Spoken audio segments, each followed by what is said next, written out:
The smartest people in the room rarely feel smart. More often, they feel like they're watching their own life through a pane of glass. From the outside, a very high IQ looks like a head start. We picture the effortless student, the quiet genius, the person for whom answers just arrive. We assume a mind that thinks faster must also live easier. But sit down with people who actually carry that kind of mind, and you hear something stranger. They don't describe a gift, they describe a room they can't leave, an instrument built to see far and see fine, pointed all day long at things that don't need that much looking. Today, we're going to get inside that experience, not the flattering version, the real one. Why a sharper mind so often means a heavier one. What decades of research actually found when they followed geniuses through their whole lives, and why the loneliness so many intelligent people feel has almost nothing to do with being alone. And I'm going to be honest with you the whole way through, including the parts that don't flatter anyone. Because the most useful version of this isn't the one that hands you an excuse, it's the one that hands you a way out. From the time we're young, we're handed a simple story about intelligence. If you're smart, life will open up for you. Teachers reward it. Movies romanticize it. We grow up believing a high enough score is a kind of winning ticket. In psychology, a score around 130 or above sits near the top 2%. People in that range often do process information faster and see connections others miss. On paper, that sounds like nothing but an advantage. But intelligence doesn't just make you better at solving problems. It changes what you notice in the first place. Where one person sees a simple situation, a highly analytical mind sees 5 layers, 3 contradictions, and a dozen possible outcomes. And you can't switch that off just because the situation is small. That's where the neat story starts to crack, because seeing more of everything is not the same as feeling better about anything. Sometimes, seeing more possibilities doesn't create more freedom. It just creates more ways to hesitate. One of the most consistent traits researchers find in highly intelligent people is what psychologists Cacioppo and Petty named a strong need for cognition, a deep, almost physical hunger to think, to analyze, to chew on ideas. And here's a distinction worth holding on to. Need for cognition is not the same thing as intelligence. You can be brilliant and not want to overanalyze everything, and you can love hard thinking without a remarkable IQ. But when both show up together, thinking stops feeling like a tool you pick up when you need it. It becomes the mind's default climate. It runs whether you want it to or not. Picture the end of an ordinary day. The lights are off, nothing needs solving, and the world has finally gone quiet. For a lot of people, that's when the mind loosens. For a highly active one, that's when it gets loud. A conversation from that afternoon gets replayed. A word someone chose gets turned over. A worry about next month arrives uninvited. One thought hands off to the next, and within minutes, there are 4 separate trains running at once. And it isn't only at night. Someone sends a 2-word reply. Okay, fine. And where another person reads 4 letters and moves on, this mind opens an investigation. Why fine? Why the comma? Were they annoyed or just busy? Or is this the start of something? A door that should have closed in a second stays open for an hour. Psychologists have a name for the darker end of this pattern: rumination, the same painful thought circling without resolution. Researcher Susan Nolan-Hoeksema spent years showing how closely that loop is tied to anxiety and depression. The tragedy is that the very horsepower that makes a mind brilliant is the same horsepower that, left idling, grinds against itself. And it comes with a specific trap. When you can genuinely see every possible outcome, choosing one becomes agony. It's sometimes called analysis paralysis. You're so aware of everything that could go wrong that you freeze. The instrument that was built for clarity ends up manufacturing doubt. But here's the part almost nobody admits, and it's important. This doesn't always feel like fear. Sometimes it feels like insight. A sophisticated mind can produce sophisticated mistakes because the person is exceptionally good at building a convincing argument around a wrong conclusion. You can believe you're carefully reading the room when you're actually projecting an old wound onto ambiguous behavior. You can believe you're preparing for every outcome when you're really just rehearsing catastrophe. The ability to generate an interpretation is not proof the interpretation is true. There's a second weight that comes with a sharp mind, and it's quieter. Intelligence tends to sharpen your eye for patterns, for the gap between what people say and what they mean, for the small inconsistencies most people wave away. At first, that feels like a superpower. You catch the flaw in the argument. You sense the tension in the room before anyone names it. But the clearer you see the cracks in things, the harder they are to unsee. You start noticing the contradictions in systems you're supposed to trust, the fear hiding underneath confidence, the fragile machinery holding ordinary situations together. Most people filter that out on purpose. It's how they stay comfortable. A highly perceptive mind often can't look away, and slowly that turns into a low background cynicism. Not because the world got worse, but because you're seeing more of it without a break. It shows up in ordinary places. You catch the rehearsed line in an ad, the compliment that's really a request, the way a group slowly rewrites what just happened to protect itself. You didn't go looking for any of it. It arrives unasked, and once you've seen the wiring behind the wall, you can't quite pretend the wall is solid again.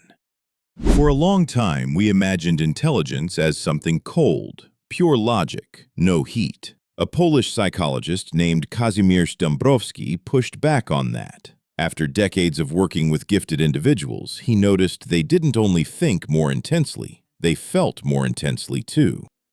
He described what he called overexcitabilities, a nervous system that responds to the world at a higher setting than average. Beauty can hit almost too hard. So can injustice, conflict, or a single harsh word. Now, I want to be careful here because this idea gets abused. Dąbrowski's framework is a lens, not settled science, and research does not support treating every sensitive, restless, or emotionally intense person as secretly gifted. Intensity is not a diagnosis, but anyone who has felt an ordinary day land on them like weather understands the thing he was pointing at.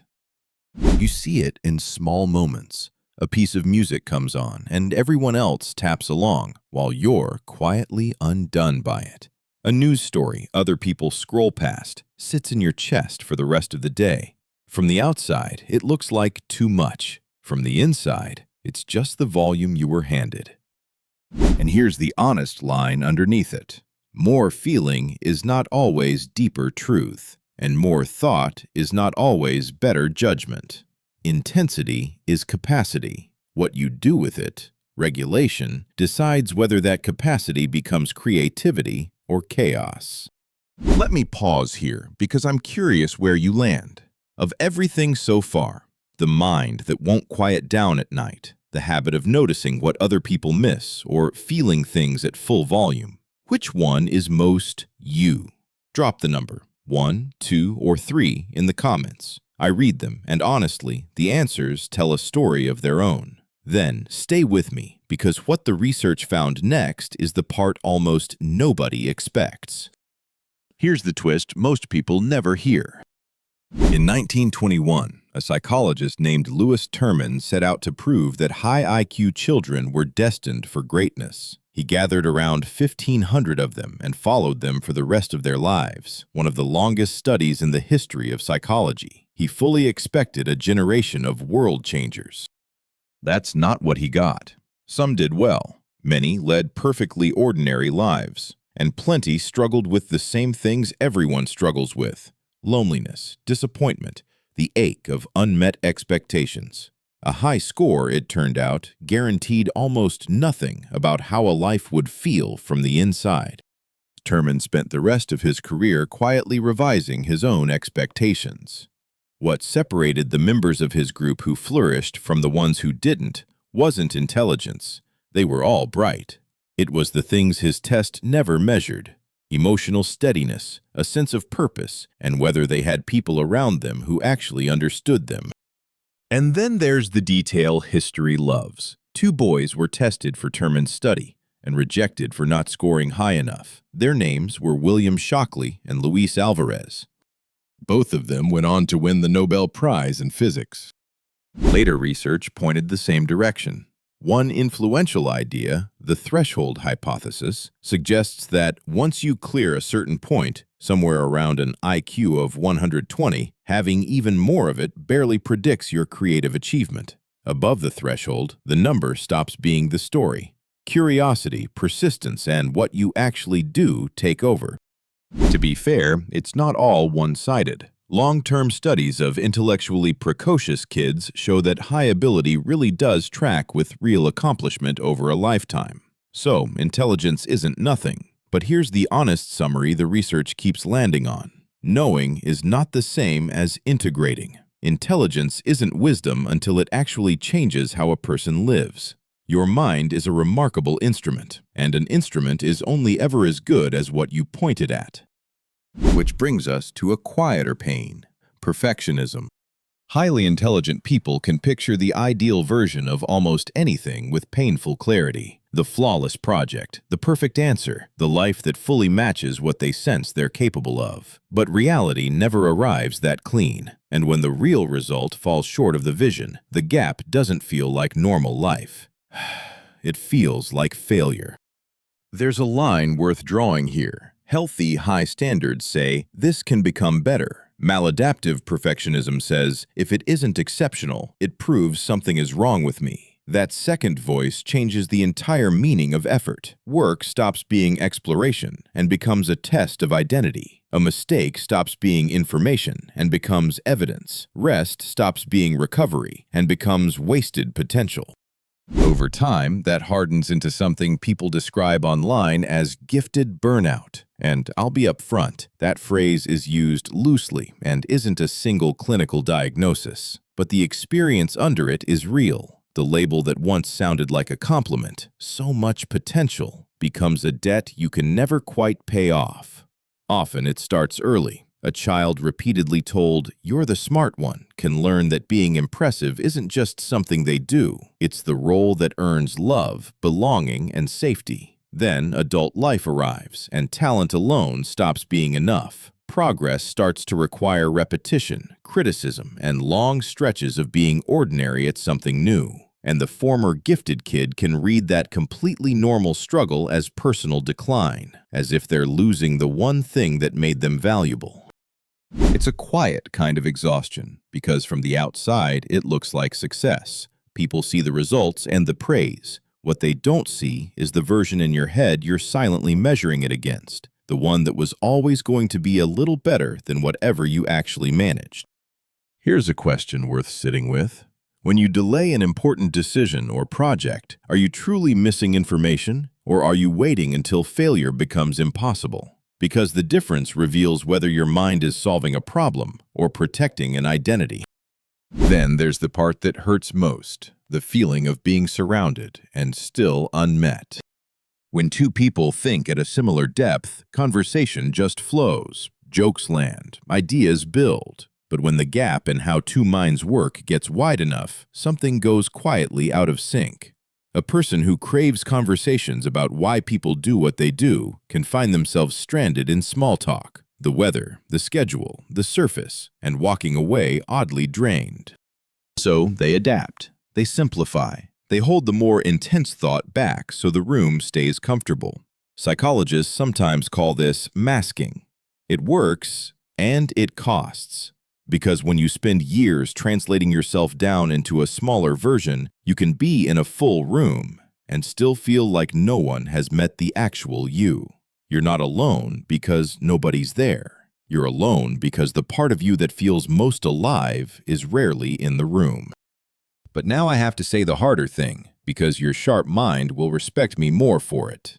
Some intelligent people blame every failed connection on other people being shallow. That explanation protects the ego, and it hides a less flattering possibility. Maybe you never learned to translate complexity. Maybe you confuse intensity with intimacy. Maybe you ask profound questions but don't make anyone feel safe enough to answer. Real intelligence should improve communication, not just justify disappointment with it. Depth isn't proven by making simple things complicated. Sometimes it's proven by making complicated things clear.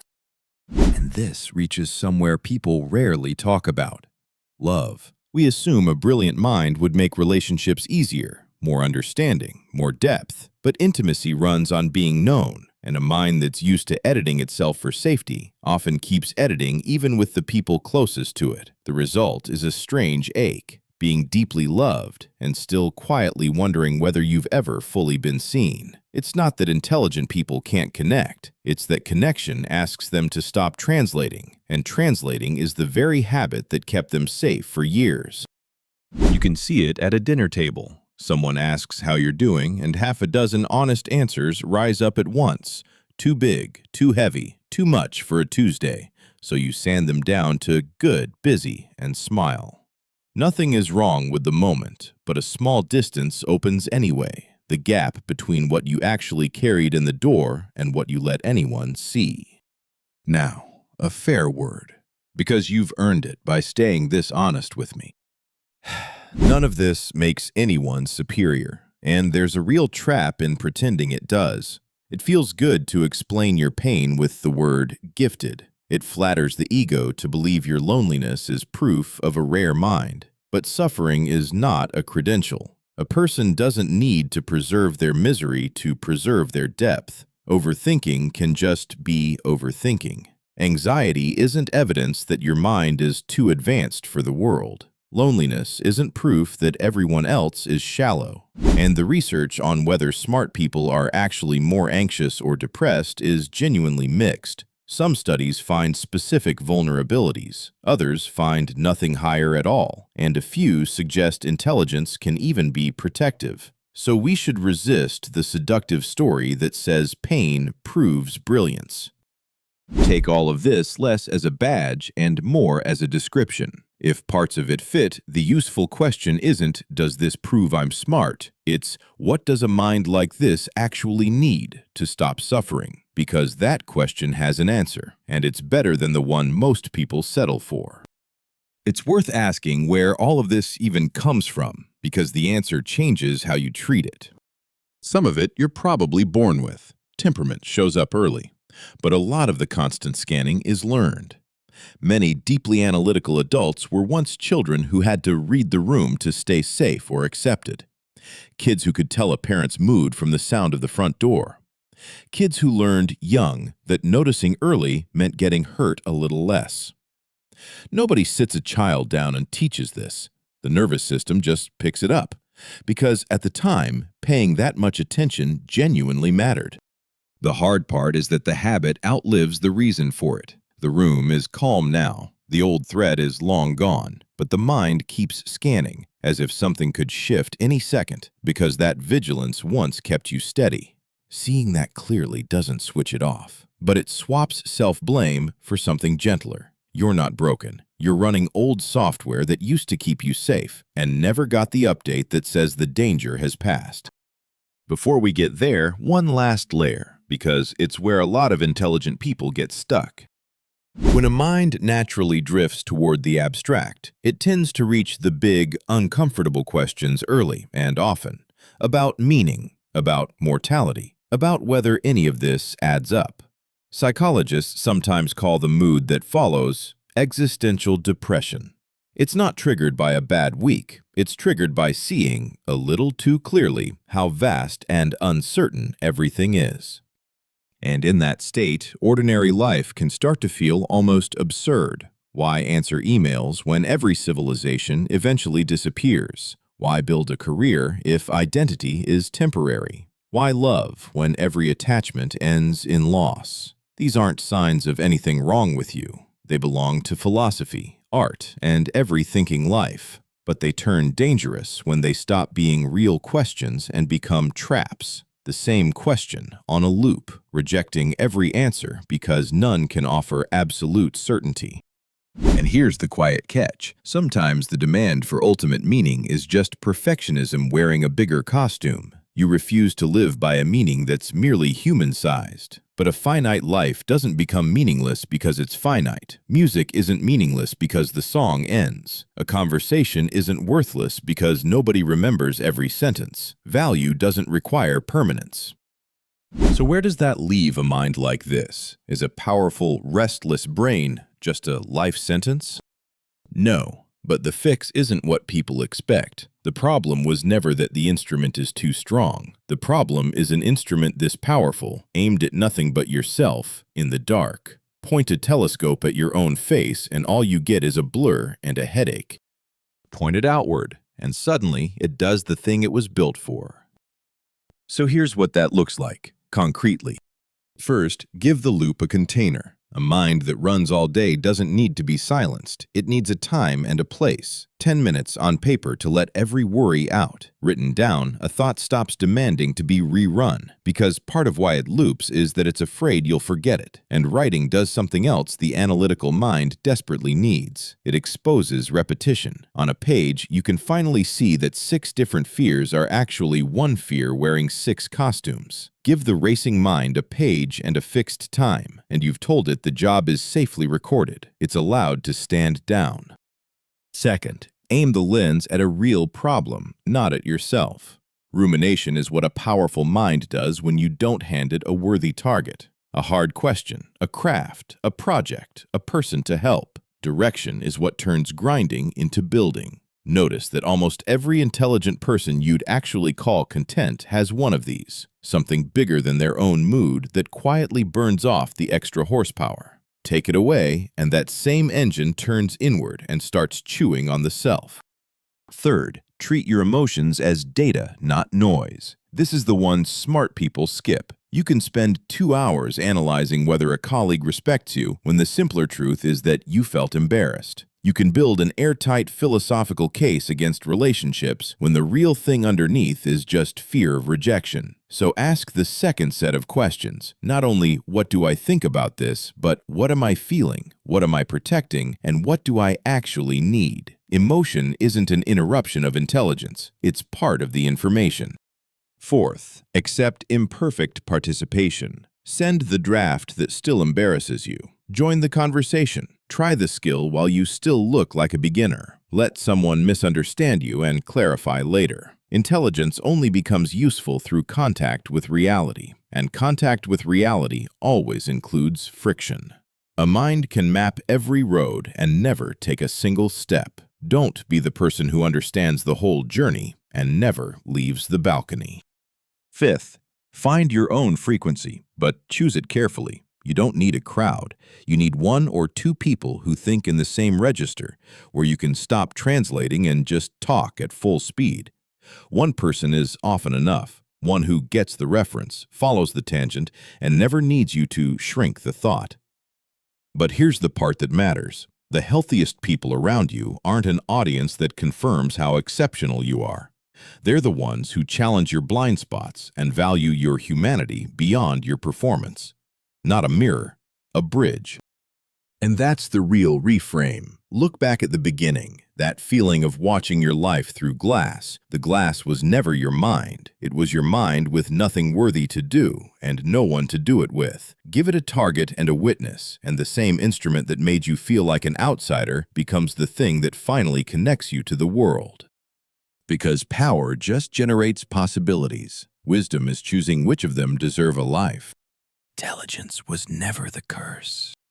Unspent intelligence is. If any of this felt like someone describing the inside of your own head, you're genuinely not alone. The comments under these videos are full of people who thought they were the only one.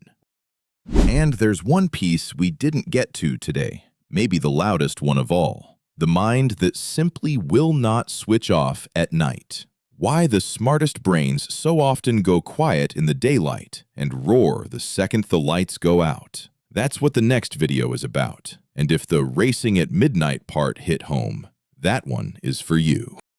So tell me, which corner of this mind do you want me to take apart next? Leave it below, and I'll see you in the next one.